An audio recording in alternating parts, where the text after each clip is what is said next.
ফেসবুকের ছোট্ট এক স্ট্যাটাসে আবারও নড়ে চড়ে বসেছে ক্রিকেট অঙ্গন। রাজনীতি আর সোশ্যাল মিডিয়া, দুজন মানুষ, দুটো স্ট্যাটাস, কিন্তু ইঙ্গিত ছিল একই দিকে।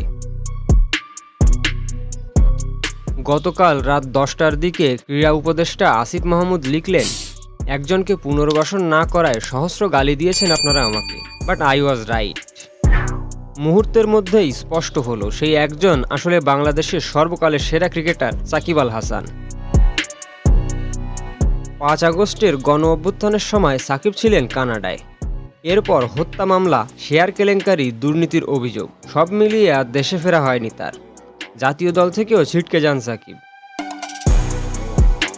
রাত 11টা 20 সাকিবও দিলেন পাল্টা জবাব। লিখলেন, যাক, শেষমেশ কেউ একজন স্বীকার করলেন যে তার জন্য আমার আর বাংলাদেশের জার্সি গায়ে দেওয়া হলো না।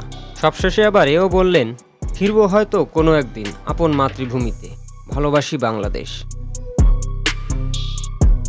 এখন প্রশ্ন, তাহলে কি ব্যক্তিগত রেষারেষির বলি হয়ে গেলেন দেশের সবথেকে বড় তারকা, নাকি রাজনীতির জটিল খেলাতেই আটকে গেল সাকিব আল হাসানের ক্যারিয়ার?